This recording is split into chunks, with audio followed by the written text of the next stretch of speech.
শাশুড়ি বাড়িতে এই অদ্ভুত ঘটনাটি আমি আজও ভুলতে পারিনি। একদিন বিকেলে যখন বাড়ির সবাই নিজেদের কাজে ব্যস্ত ছিল, আমি একা একা বসেছিলাম শালিকের ঝোপে পাশে। আচমকা এক অদ্ভুত অনুভূতি হলো, যেন কেউ আমার দিকে তাকিয়ে আছে। তার ভয় পাবার চেয়ে কিছুটা আগ্রহের জন্ম হলো। আমি উঠে দাঁড়িয়ে ঘরটিতে ফিরে এলাম। ততক্ষণে সবাই নিজের কাজ করে নিঃশব্দে বসেছিল, অথচ কিছু সময় আগে যে হাঁকাহাঁকি শোনা যাচ্ছিল সেটা একেবারে থেমে গেছে। আমি অবাক হয়ে ভাবলাম, কেন এমন হচ্ছে? ঠিক তখন আমার শাশুড়ির মায়ের কাছে একটি রহস্য কথা শুনলাম। তিনি বললেন, এখানে এমন কিছু আছে যা আমরা সবাই ভুলে গেছি।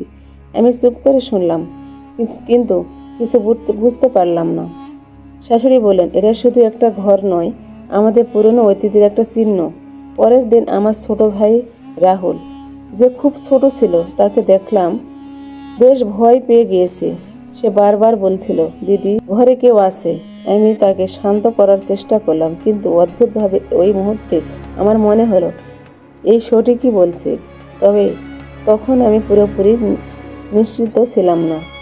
অথচ দিন শেষে এক সন্ধ্যায় শাশুড়ি আমাকে একান্তভাবে ডেকে বললেন, এটা যে শুধু ভয় নয়, একটা বিশেষ বার্তা। তুমি যেটা দেখছো সেটার গভীরে অনেক কিছু রয়েছে, পুরানো গল্পের মতো, এবং এই ঘরের প্রতিটা কোণায় কিছু ইতিহাস লুকিয়ে আছে। পরের দিন আমরা সবাই একত্রিত হলাম।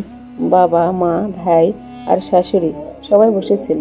শাশুড়ি তাদের পুরনো দিনের গল্প শুনতে শুরু করলেন। তিনি বললেন, এই বাড়ির প্রতিটা দেয়ালে অনেক আক্ষেপ, অনেক আশা জন্মে আছে। এই বাড়ি আমাদের পূর্বপুরুষদের স্মৃতি রক্ষা করে এসেছে। কখনো কখনো আমাদের ভুলে যাওয়ার কিছু জিনিস আবার সামনে আসে, যাতে আমরা সেগুলোর দিকে নজর দিই। তখনই আবার মনে হলো, যে রহস্য আমি অনুভব করেছিলাম সেটা হয়তো এক ধরনের অজানা সম্পর্কের প্রতীক ছিল। শাশুড়ির কথায় বুঝতে পারলাম, এই ভৌতিক নিদর্শনগুলো আসলে অতীতের কোনো কষ্টের, কোনো অপরিসীম ভালোবাসার প্রতীক। আমরা যারা নিজেদের জীবনে ছোট ছোট ঘটনার সঙ্গে পরিচিত, তাদের কাছে এই রকম অদ্ভুত ঘটনা অনেকটাই অদৃষ্টের মতো মনে হয়। কিন্তু যখন পরিবারের একত্রিত হয়ে বসে, তখন সেই রহস্য ভেঙে যায়।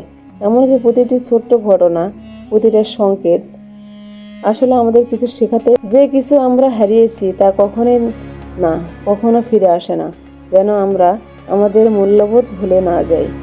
শেষে আমি বুঝতে পারলাম, এই ঘটনার পেছনে কোনো ভয়, কোনো শত্রুতা নয়, বরং একটি মানবিক বার্তা ছিল, একটি অভ্যন্তরীণ শক্তির একাত্মতার গুরুত্বের বার্তা, যা পরিবারের একসঙ্গে বুঝে